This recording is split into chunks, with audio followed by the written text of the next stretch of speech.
All right, y'all, welcome to the Scott Horton Show. I am the director of the Libertarian Institute, editorial director of antiwar.com, author of the book Fool's Errand, Time to End the War in Afghanistan, and I've recorded more than 5,000 interviews going back to 2003, all of which are available at scotthorton.org. You can also sign up for the podcast feed. The full archive is also available at youtube.com/Scott Horton Show. Okay, guys, on the line, I've got Scott Paul from Oxfam. He is the humanitarian policy lead there. Welcome back to the show. Scott, how are you? I'm okay, Scott. Just adjusting to the new reality and glad to be here with you. Very happy to have you here, and luckily we don't have to be within 6 feet of each other to do this interview. Exactly right. Asymptomatic don't mean you ain't got it. We're learning. That's right. But listen, the reason I brought you on is, first of all, to talk about the worst epidemic in the world, and that's not the coronavirus. It's the cholera in Yemen, and what makes it the worst is it's being deliberately inflicted on these helpless, innocent people by the United States of America and their Saudi allies.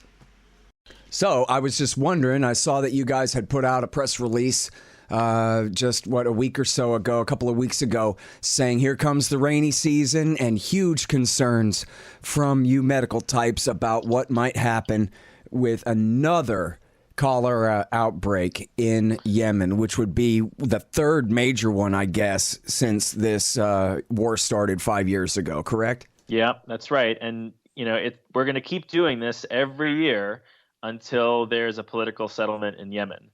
The incentives and the ways that the different parties fighting in Yemen have lined up have changed over the years. This escalated in some part because, the Houthis took over Sana'a, and then escalated again much, much further when the U.S. supported a Saudi-backed intervention in 2015, almost 5 years ago. And the conflict shifts and the parties change the way they think about it and the way they approach it. But for people on the ground, it's the same stuff every year. And when it starts raining, that means untreated sewage getting into the drinking water, and it exposes people to a disease that they should have, in any normal setting, no concerns about having to deal with. Mm-hmm. And untreated because America bombed their waterworks and their sewage facilities deliberately. Well, it wasn't the United States, and a lot of the damage to sanitation facilities took place now a few years ago, because the heaviest part of the Saudi bombing campaign was already, 2, 3, 4 years ago. Yeah. The Houthis have had a hand in shelling that too, but the reality is that no one has had a chance to rebuild anything in the past 5 years because of the state of war ever since that time. And look, just so we're clear here, and I know that this is not your speciality, so I just want to make it clear so that people understand that America is the world empire and Saudi Arabia is our client state. And they could not wage this war if Barack Obama did not give them explicit permission to start it in the first place, if he did not, and Donald Trump since then, of course, as well, if the U.S. did not continue to sell them planes, to sell them bombs, to send our intelligence officers and our Navy to help them enforce the blockade, our intelligence officers to help them pick their targets. And this is funny. I actually have 4 different reporters and one former ambassador who each have a single source. So I don't know what you call that, who say that at least at the beginning of this war, there are Americans sitting in the back seats of those F-15s holding the Saudi princelings' little hands all the way to their civilian targets to commit their war crimes. So no, in fact, Saudi Arabia is nothing but the 51st state, and there's not a single action that they take over there that is not the responsibility of Barack Obama and his government and Donald Trump and his government since they came into power. Donald Trump could cancel this war this second with one spoken word out loud. Secretary of Defense, shut this thing down, and it's done. So there is no deniability because America is leading from behind. This is America's war against these people. So I'm sorry, I don't mean to just editorialize all over your interview, but people need to understand the reality of that. You wouldn't have this war at all without the USA supporting it 100% this whole time. And, I think we're largely aligned about how this war began. And I think in recent years, I have a different perspective on how it's continued. But Well, I'm happy to hear that if you want to talk about that. Well, yeah, I can tell you a little bit of what I'm saying. So in 2015, when the Saudis when the Saudis began their coalition-based intervention, they did so with the pretty open green light from the Obama administration. Basically, they said, "Well, we want the Iran nuclear deal. We can't stop you from doing this badly, so we're going to help you do it a little less badly." And that's sort of how the original dynamic of this thing was. Since roughly last fall, the Saudi ambassador to the United States came back to Saudi Arabia and has started managing the conflict more hands-on. And he basically said, "Look, Saudi Arabia is losing the PR battle in the United States, and if there is a change in government, we can't be sure that we're going to have a friendly voice in Washington come November." And so basically what he started to do is try to wind down the Saudi part of this involvement. Here's the problem. The conflict's already spun far out of control. The internationally recognized government sitting in Riyadh is the one that actually has to put pen to paper on some of the formal political settlements. And so they're trying to work out with the Houthis and with Southern secessionists a way to reach an accommodation. But the Houthis don't want to compromise. The government doesn't want to compromise. And in the end, we are still in a stalemate, largely because of the dynamic that you and I agree upon 5 years ago. Yeah. I mean, but isn't it the case, though, that if Trump just told just told the Americans to stop helping them and let the Saudis know that we're over it and we want you to stop this right now? That, don't get me wrong, I'm not trying to say that the Houthis don't play their own role in their own intransigence and whatever, but sure, the Saudis would have to stop without America running diplomatic interference for them in the first place. But then with all of the technical help and our Navy floating offshore and the rest, right? Well, there's a question about operationally what would happen if the U.S. would withdraw. DoD says, Department of Defense says, very little would change. At the margins, you can probably have an argument about that. I think the bigger problem is that even if Saudi Arabia ends its role militarily, if it can't push the government of Yemen and the Houthis to an agreement, then the conditions that have given rise to this humanitarian crisis don't get resolved. So what are those conditions? We're talking about a central bank in Yemen that's essentially split down the center, with both parties politicizing it, playing economic warfare against each other, manipulating the currency, paying salaries in some places and not other places. We're talking about the regulation of commercial goods, everything from delays in imports to double taxation. That's not to mention the rebuilding of the key ministries that actually provide services on the ground to the people. So, I mean, this is the sort of stuff that has to get resolved in order for Yemen to stand a fighting chance against cholera, let alone a monster like coronavirus. Right. And that's the thing, and look, I've been interested in this subject all along. Obviously, I've been doing my best to cover it. We covered it at antiwar.com, but Yemen is far away and cholera is unfamiliar to most of us, and epidemics are unfamiliar to most of us. Right. We don't know anything about that. But now that people do understand what it's like to be living in the middle of an epidemic and how terrifying it is to think that your parents or grandparents or, even younger people that and care about could get caught up in this thing. And now we're all in the position that we have helped, our government has helped to put the people of Yemen in this whole time. Mm-hmm. Only this is the wealthiest, most powerful country in world history. That's the poorest, weakest country in world history. They never did anything to us. And they've gone through epidemic after epidemic, and now here comes another one because of this war. And that is what we are doing to these people. And this is the history of the world. It can't be undone. We could stop it right now, would be a hell of an improvement. But just imagine. I mean, it's barely a turn of phrase to say it's biological war when we know that this is the result. Yeah. And I mean, let me tell you how, for example, you prevent cholera. You prevent cholera by eating a baseline amount of food that allows for nutrition and drinking water that doesn't have raw sewage in it. right? That's why there's no cholera epidemics in the U.S., let alone in poor countries all around the world. Right. In fact, I think you told me that before. You don't need a vaccine. You don't need heavy treatment of antibiotics. You just need clean drinking water for a few days in a row, and you can knock this thing out, right? But they don't have that, so they die. They don't have it. Right. And that's largely because it's a poor country where sanitation facilities have been obliterated.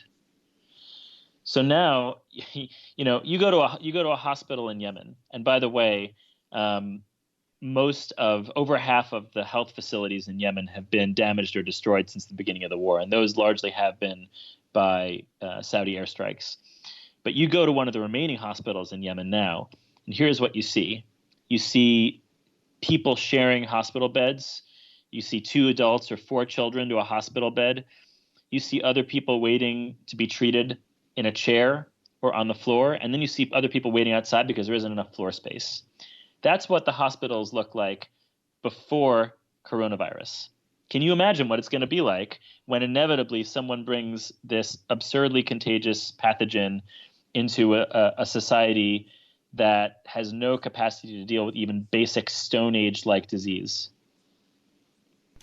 Yeah, it's going to be an absolute nightmare. Yeah, I mean, the people who are most vulnerable. I mean, we talk a lot in my family and among my friends about social distancing. So what do? We stay at home. We get everything we need at once, so we can stay at home, minimize contact with people as much as possible. Don't come close. In Yemen, you've got more than 1 million people who've been forced from their homes. Yeah. They're living in these makeshift camps, families crammed in next to each other. They can't do a thing without help from aid agencies or their neighbors. When someone is suffering from acute malnutrition, a Yemeni's first stop isn't to the health clinic. It's to their neighbors to see if someone will help. And usually, even in the poorest communities, someone will help.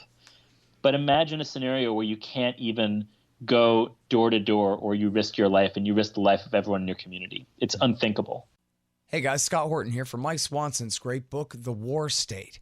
It's about the rise of the military-industrial complex and the power elite after World War II, during the administrations of Harry Truman, Dwight Eisenhower, and Jack Kennedy. It's a very enlightening take on this definitive era on America's road to world empire. The War State by Mike Swanson. Find it in the right-hand margin at scotthorton.org. Hey y'all, Mike Swanson is a successful Wall Street trader with an Austrian school understanding of the markets, and therefore he has great advice to share with you. Check out Mike's work and sign up for his list at wallstreetwindow.com. And that's what you'll get, a window into all of Mike's trades. He'll explain what he's buying and selling and expecting and why. I know you'll learn and earn a lot. wallstreetwindow.com. That's wallstreetwindow.com.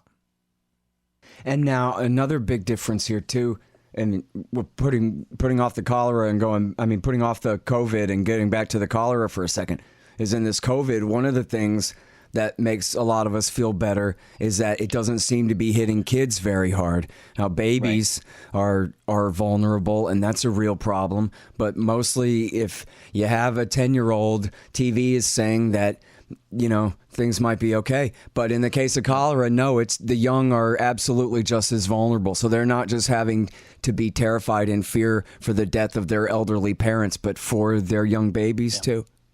That's exactly right. And it's heartbreaking because in Yemen,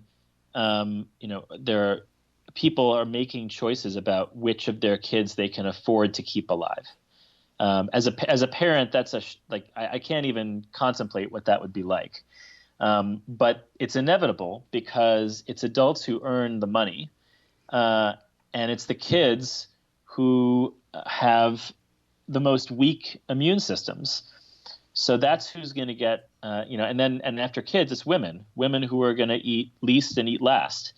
So there's a sort of deep, sad irony about the fact that Yemen's fate is being determined by a bunch of power-hungry men, and it's women and children who are doing the bulk of the suffering. Yeah. And now, listen, I know that in 2017 they said 1 million people got cholera, and then I think it was you and some other professionals said, well, that's not really right. We're counting essentially everybody with diarrhea, and we don't have tests to say for sure what percentage of these are actually cholera or other waterborne illnesses and what have you. So maybe that estimate is a bit high, but it was still at least hundreds of thousands of people got it. And how many died? Do you know? And this is we're on the verge of the third one. So there were two previous epidemics. Can you give us the death count from those? Right. Well, and just to sort of bring your listeners up to speed, the reason that is and this is going to be something that I think people in the United States are now intimately familiar with. You can't test everybody, and it doesn't always make sense to test everybody because tests cost money, and at some level, if you know things are bad and you know what the treatment is going to be, it doesn't matter whether it's cholera or acute watery diarrhea. But we can say with cholera and acute watery diarrhea, we're talking about over 2,000 people who have died, and it's just really important. It's almost definitely underreported. But you have to remember that when we talk about over 1 million cases of acute watery diarrhea or cholera, you shouldn't be thinking to yourself, well, most of those are just acute watery diarrhea, because acute watery diarrhea is a killer when you don't have enough nutrition or enough safe water. Right. Yeah, that's not to play it down, but just to be specific, Lord knows you overstate one thing by one word and everything important that you have to say comes crashing down. So we got to always, never exaggerate and always be careful. But as you say, there ain't no reason to play down being sick with a serious stomach virus when you live in the poorest country in the Middle East under bombing by the Americans and their Saudi friends. And when you don't have any available clean water to drink to move forward from there. So, And now, back to the COVID then. I mean, you guys are, I assume, then absolutely predicting the worst for the slums of North and South Yemen, huh? Yeah, well, because in the end, there's no way to test it. There's no way to treat it. And we're dealing with a society whose health system is already completely overwhelmed, and for whom social contact isn't just a way to be resilient together, but it's also part of this. It's part of social customs, right? So you'd have difficulty trying to communicate to a very, very large population that you shouldn't be going and hanging out with each other, patting each other on the back, giving each other hugs, those sorts of things. But then imagine also that it's only by talking with people, it's only by connecting with neighbors that a lot of Yemenis are able to survive. It's not an exaggeration to say that if you've got 5 people who are facing a critical condition in a community of 100, that community of 100 is going to pool resources and find a way to help those people before they have to go seek treatment elsewhere. It's a country full of people who are amazingly generous and neighborly. So trying to turn that on its head and saying, actually, the best way to help people is to stay away from them is a very counterintuitive logic for most people. Right. Well, that's a real problem everywhere, right? Like tornadoes or hurricanes or earthquakes, we all come together and help each other. And now the deal is stay the hell away from me and my people. Right. Exactly right. Yep. And hey, I live in the lily white suburbs north of Austin, Texas, in a middle class neighborhood where we're not really in any danger other than from the virus itself. But in other places where people are poorer and weaker and more desperate, things can get really, really ugly really, really fast in a situation like this. So I just can't even imagine the fate these people are staring down right now. It's just incredible. Because you've got to imagine, forget masks, right? Like we're talking about. We talk about in this country now whether we have enough ventilators or enough respirators. Yeah, they have none, right? They have essentially that's nothing. The sort of equipment. I mean, we can get it in once in a blue moon, and it's available. But I mean, it takes months and months to procure, and it's in very small amounts, and it's super expensive. So that's not how Yemen is going to deal with COVID. It's actually going to be much more in line with what Oxfam does, which is, I mean, it sounds really silly to and maybe sounds less silly these days. But a lot of what we do in emergencies is we teach people how to wash their hands properly. And we do it in a way that's culturally and linguistically acceptable. We're obviously cognizant of the fact that when people are subject to bombardment and don't have any jobs and don't have any food, that it can be insensitive to say, by the way, remember to wash your hands for 20 seconds. But it's in a situation like this, it's absolutely a piece of the puzzle. And so that, together with making sure people have enough food to eat and cash to buy basic supplies and fresh water, clean, fresh, safe water, that's how we're going to deal with this thing. Yeah. If I was a religious guy, never mind. I was just reminded of Jerry Falwell talking about, September 11th is God's revenge for us allowing gay people to hold hands and stuff. But, I wonder what fate God has in store for us for this.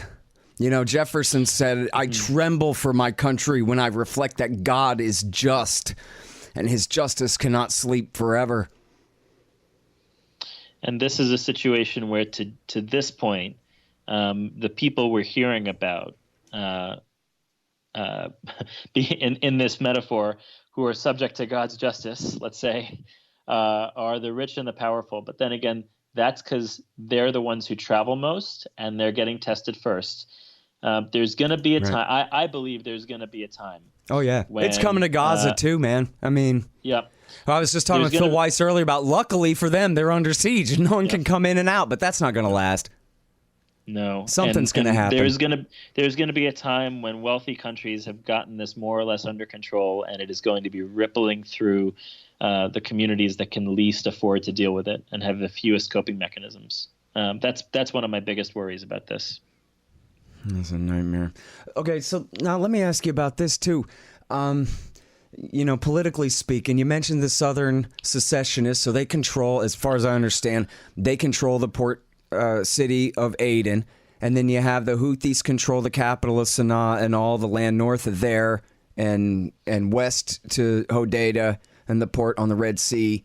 And then in the Far East, my understanding is it's almost entirely unpopulated desert out there, but I know there are some populations out there. And then UAE, I guess they pulled their main forces, their ground forces out, but they kept their mercenaries. So it's not that they're really gone.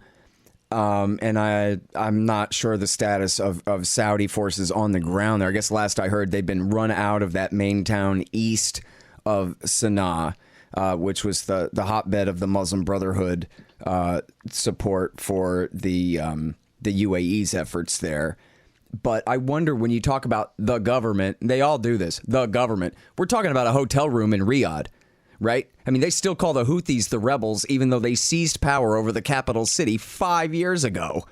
And in fact, I argued with a great reporter on this issue about this a little bit. I said, why do you keep calling them rebels? She goes, well, they weren't elected to anything. I said, yeah, well, Saleh wasn't elected to anything either. You didn't call him Saleh and the rebel regime for 30 years, but we talk about the Yemeni government as though it exists when there really is no such thing, is there? Well, there's a group of people who, in accordance with international law rules, essentially, and they use this term a lot, they call themselves what directly translates to legitimacy. In reality, the military forces fighting on behalf of the government are pretty fragmented and have had a pretty poor record in battle in most fronts. The Houthis are what we call in humanitarian speak de facto authorities. Whether or not they're recognized, they're the people we have to deal with. They're the people who we apply to get travel permits from, who regulate every aspect of life. And so from a humanitarian point of view, we're able to deliver in these circumstances only by essentially dealing with everybody, and dealing with everybody based on the authority they actually have, not the authority they profess to have. Yeah.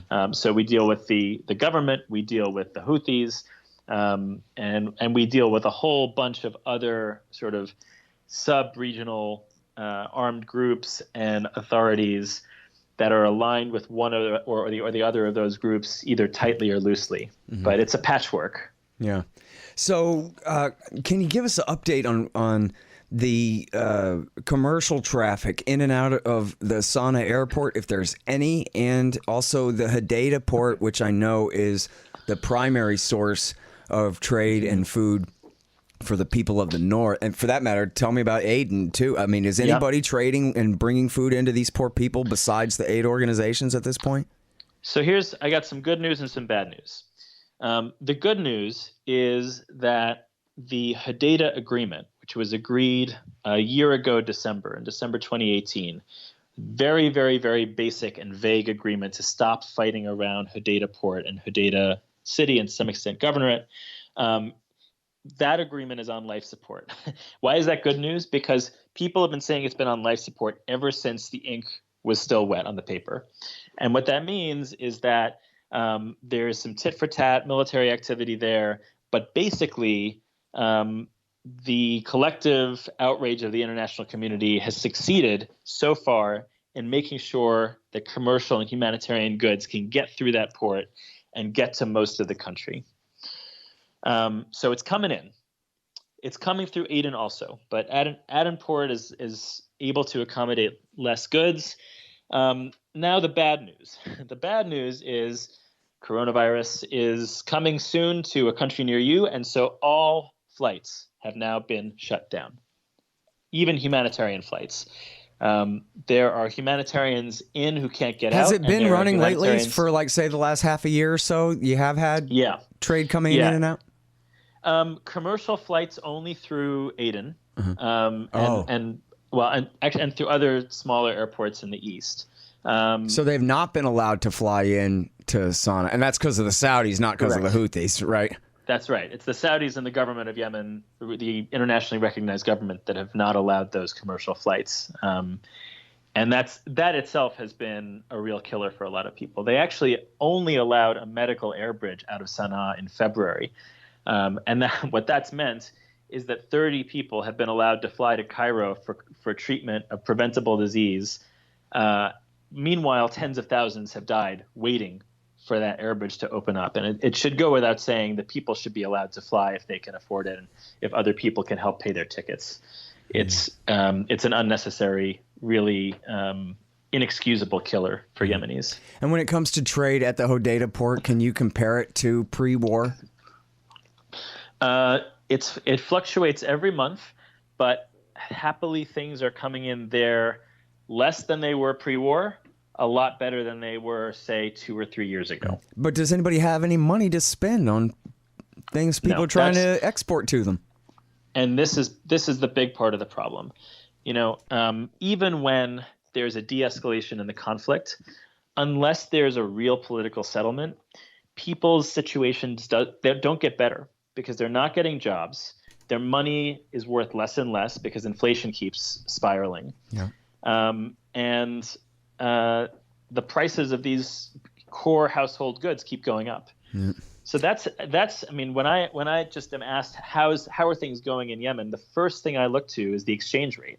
Yeah. Because if people can't afford food or can't afford other basic household essentials, that's how it's experienced. That's how they're experiencing it. Right. And so part of that is from, the at least quote unquote printing of new money, but it's also just the same amount of money with that much less, demand because of, the fewer poor people having access to any of it. So the value of the money is just decreasing in that sense too.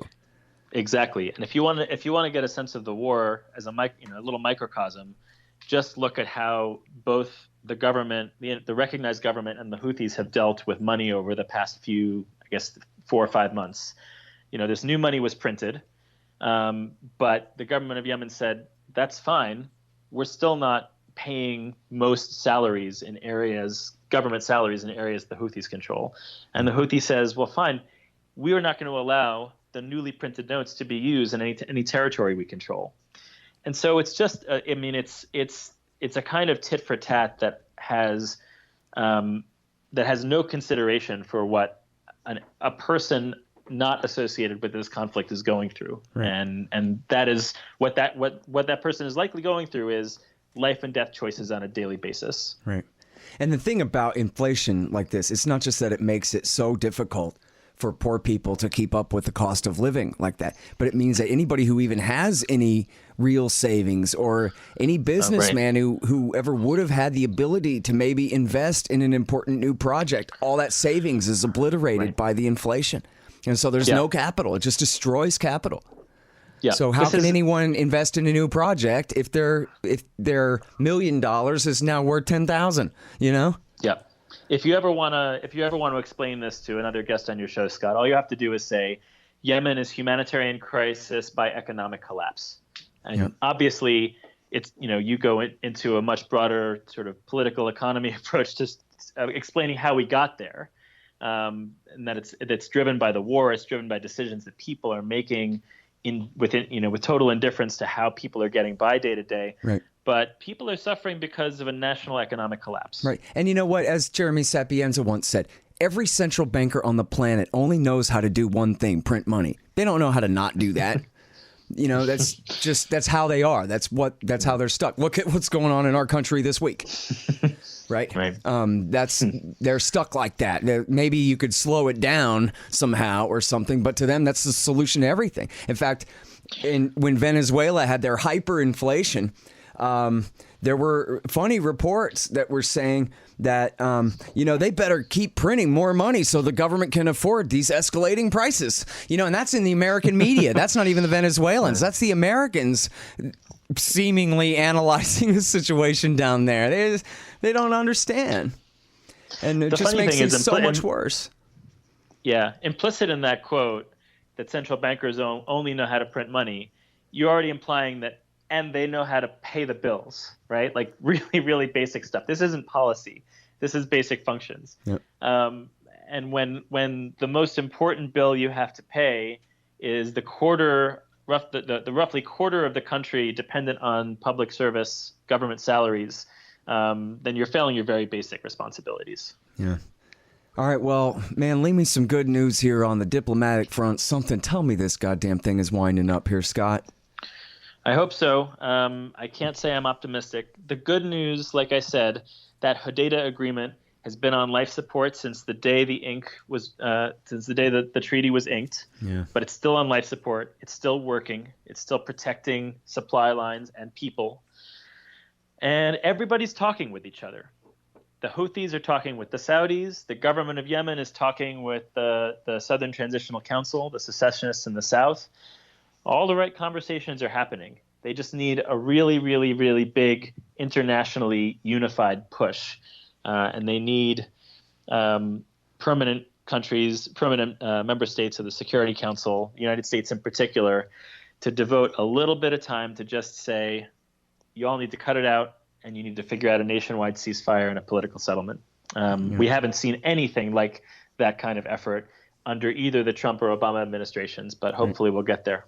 Yeah. Well, and in fact, speaking of which, in the debate last week, Sunday night, Bernie Sanders brought up the Obama-Biden administration's war in Yemen, and Biden laughed in his face.